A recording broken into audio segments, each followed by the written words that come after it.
Ngày càng nhiều người phát hiện chỉ số đường huyết tăng khi đi khám định kỳ và nhiều trường hợp chỉ biết khi đã có biến chứng như mờ mắt, tê bì chân tay, cao huyết áp hay bệnh tim mạch. Điều đáng lo hơn là rất nhiều trường hợp âm thầm không có triệu chứng nên dễ bị bỏ sót. Vì vậy, việc chủ động kiểm tra và ổn định chỉ số đường huyết là bước quan trọng nhất để tránh hệ lụy lâu dài.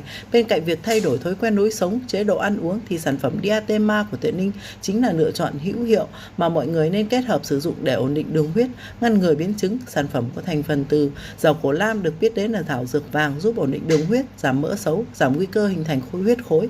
Dây thìa canh hỗ trợ giảm hấp thu đường và giúp giữ chỉ số đường huyết cân bằng hơn. Trái gai và trái nhầu tăng cường sức đề kháng, hỗ trợ bảo vệ tim mạch, mắt và hệ thần kinh. Sản phẩm Diatema dạng viên tiện lợi, dễ mang theo, phù hợp với người cần giải pháp ổn định lâu dài. Chủ động kiểm soát đường huyết từ hôm nay, đó là cách đơn giản và thực tế nhất để bảo vệ sức khỏe lâu dài, tránh để những biến chứng đến rồi mới lo. Ai cần hỗ trợ nhớ inbox em nhé.